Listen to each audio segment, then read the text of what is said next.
నమస్తే, welcome to authentic astrology. ఈ వీడియోలో మనం ఒక జాతకం చూసిన వెంటనే యోగ జాతకులను ఎలా గుర్తించాలి అన్న అంశం గురించి తెలుసుకోబోతున్నాం. ఈ వీడియోలో నేను చెప్పే టెక్నిక్స్ ఫాలో అయినట్లయితే ఒక జాతకం చూసిన వెంటనే వారి యొక్క లైఫ్ గ్రాఫ్ ఎలా ఉంది, జాతకంలో ఇంటెన్సిటీ ఎలా ఉంది, ఇవన్నీ చాలా సులభంగా తెలుసుకోవచ్చు.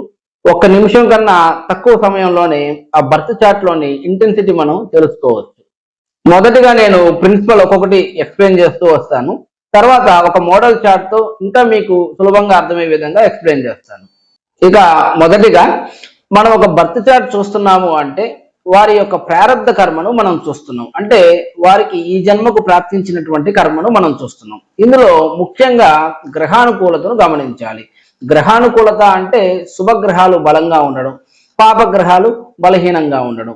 చూడండి, శుభగ్రహాలు బలంగా ఉన్నాయి అంటే ఆ వ్యక్తి జీవితంలో సుఖాలు ఎక్కువగా ఉన్నాయి. పాపగ్రహాలు బలహీనంగా ఉన్నాయి అంటే దుఃఖాలు తక్కువగా ఉన్నాయని అర్థం.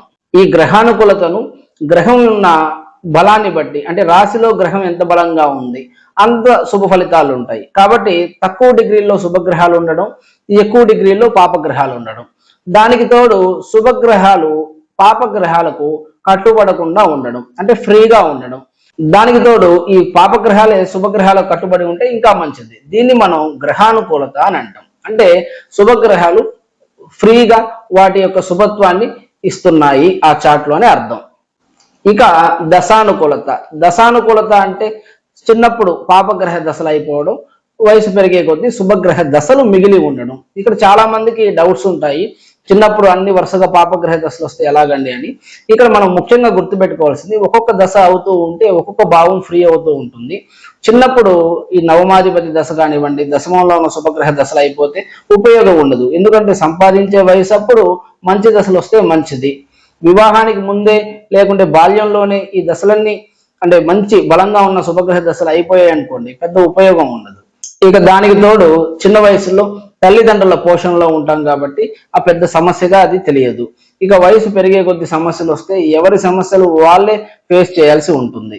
కాబట్టి ఈ దశానుకూలతలో ముఖ్యంగా మనం గురుపాలిత లగ్న జాతకులు గురు నక్షత్రంలో పుట్టడం, అదేవిధంగా శనిపాలిత లగ్న జాతకులు శుక్ర నక్షత్రంలో పుట్టడం, ఒక వృషభ లగ్న జాతకులు సూర్య నక్షత్రంలో పుట్టడం వల్ల కూడా బ్రహ్మాండమైన దశానుకూలత ఉంటుంది. ఎందుకంటే సూర్యుడు శుభగ్రహం కాబట్టి లైఫ్ లాంగ్ శుభ ఫలితాలు ఇస్తూ ఉంటారు.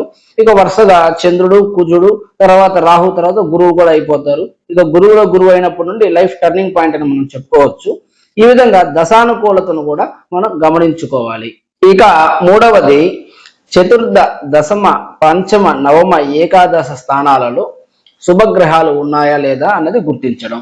ఎందుకంటే చతుర్థము బ్రహ్మస్థానము, అన్ని సకల వస్తువులు ఉండు చోటు, పండు చోటు. కాబట్టి గృహాలు, గృహోపకరణాలు, భూములు, అదేవిధంగా ధన కనక వస్తు వాహనాలు, వస్త్రభూషణాలంకారాలు, బంధుమిత్ర పరివారము, ఇవన్నీ ఉండే స్థానం చతుర్థము. అందుకోసమే గురువు గారు కూడా మనకు చతుర్థ స్థానం గురించి చెప్పేటప్పుడు ఇంకొక శుభగ్రహం ఉన్న జాతకుడు పూర్వపుణ్యుడు అని చెప్పడం జరిగింది. కాబట్టి చతుర్థ దశమాల్లో, ఇక దశమము వృత్తి, ఉద్యోగ, వ్యాపార, కీర్తి ప్రతిష్టలు. సో ఇక్కడ శుభగ్రహాలు ఉన్నట్లయితే బలంగా, సో వారు ఎక్కువగా యోగ జాతకులు అవ్వడానికి అవకాశాలు ఉంటాయి. ఇక దీనికి తోడు పంచమము, మంచి విద్యావంతులు, మంచి మంత్రి పదవి రావడానికి, అదేవిధంగా మంచి సలహాదారులుగా ఉండడానికి అవకాశాలు ఉంటాయి. ఇక నవమము ధనస్థానము, పిత్రార్జితము. ఇక ఏకాదశము దుర్లభాలు. కాబట్టి ముఖ్యంగా ఈ స్థానాలలో బలంగా శుభగ్రహాలు ఉన్నా, లేదంటే యోగాలు ఏర్పడుతున్నా ఎక్కువ ఇంటెన్సిటీ అన్నది మనం చూడడానికి అవకాశం ఉంటుంది. ఇక చివరిగా మనం బర్త్ చార్ట్ లో రాజగ్రహాలను గమనించాలి. రాజగ్రహాలు అంటే ముఖ్యంగా సూర్య, చంద్రులు, అదేవిధంగా కుజుడు. ఇక వారి గృహాలు సింహ, కర్కాటకాలు, ఇవి ఎలా ఉన్నాయి? సూర్యచంద్రులు శుభగ్రహాలు అవుతున్నారా, లేదంటే శుభగ్రహాలకు కట్టుబడి ఉన్నారా? అదేవిధంగా సింహ, కర్కాటకాలలో శుభగ్రహాలు బలంగా ఉన్నాయా? మనం గమనించినట్లయితే ఈ రాజయోగాలన్నీ రాజగ్రహం యొక్క సఖ్యత వలనే వస్తాయి. ఫర్ ఎగ్జాంపుల్ మనకు గజకేసరి యోగము, గురువు చంద్రుడు, చంద్రుడు రాజగ్రహం, బుధాదిత్య యోగము, బుధుడు ఆదిత్యుడు, సూర్యుడు రాజగ్రహం, చంద్రమంగళ యోగము, చంద్రుడు కుజుడు, ఇద్దరు రాజగ్రహాలు. ఓకే అండి. కాబట్టి ఈ రాజగ్రహాల సఖ్యత అన్నది ఆ చార్ట్ లో ఎంతవరకు ఉన్నది అన్నది గమనించుకోవాలి. ఈ ప్రిన్సిపల్స్ ఫాలో అవడం వల్ల ఒక జాతకం చూసిన వెంటనే ఒక నిమిషం కన్నా తక్కువ సమయంలోనే ఆ లైఫ్ గ్రాఫ్ కానివ్వండి, లైఫ్ ఇంటెన్సిటీ కానివ్వండి మనం చాలా సులభంగా చెప్పవచ్చు. ఇప్పుడు నేను ఒక మోడల్ చార్ట్ తో మీకు ఇంకా క్లియర్ గా అర్థమయ్యే విధంగా ఎక్స్ప్లెయిన్ చేస్తాను. ఈ మోడల్ చార్ట్ గమనించినట్లయితే మొదటిగా మనం గ్రహానుకూలత గమనించవలసి ఉంటుంది. అంటే శుభగ్రహాలు, ఈ మేష లగ్నానికి శుభగ్రహాలను గ్రీన్ కలర్ లో, అదే విధంగా పాపగ్రహాలను రెడ్ కలర్ లో ఇక్కడ మెన్షన్ చేయడం జరిగింది, గమనించగలరు. చూడండి, లగ్నాధిపతి ఎలా ఉన్నారు? ఉచ్చ స్థితిలో 1 డిగ్రీలో చాలా బలంగా ఉన్నారు. ఇక అదే విధంగా పంచమాధిపతి సూర్యుడు చతుర్థ కేంద్రాధిపతితో ఇంకొక శుభగ్రహంతో కలిసి ఉన్నారు. ఈ సూర్య చంద్రులను ఏ పాపగ్రహాలు చూడట్లేదు, అంటే సప్తమంలో ఏ గ్రహము లేదు. అదేవిధంగా శని కూడా 3-10 చూపులతో చూడలేకపోతున్నారు. ఇక లగ్నాధిపతి కూడా ఏ పాపగ్రహ వీక్షణలు లేరు. అదే విధంగా ఇక నవమాధిపతి గురువు మనకు 5 డిగ్రీల్లో నవమాన్ని చూడడం.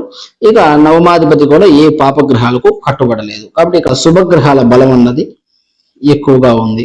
మనం డిగ్రీలు గమనించిన ఇక్కడ పాపగ్రహాలు చూడండి, సప్తమాధిపతి శుక్రుడు 25 డిగ్రీల్లో, ఇక అదేవిధంగా ఏకాదశ స్థానాధిపతి శని 27 డిగ్రీల్లో, ఇక బుధుడు 27 డిగ్రీల్లో ఉన్నారు. ఇక్కడ మనం గమనించినట్లయితే శుభగ్రహాలు పాపగ్రహాలకు కట్టుబడి లేరు, పాపగ్రహాలే శుభగ్రహానికి కట్టుబడి ఉన్నాయి. ఎలాగా చూడండి, గురువు తన 5వ చూపుతో శనిని, అదేవిధంగా 9వ చూపుతో బుధ శుక్రులను చూడడం, రాశిలో వారు దుర్బలంగా ఉండడం, అంటే ఎక్కువ డిగ్రీలో ఉండడం, పైగా ఇంకొక శుభగ్రహానికి 3 పాపగ్రహాలు కట్టుబడి ఉండడం.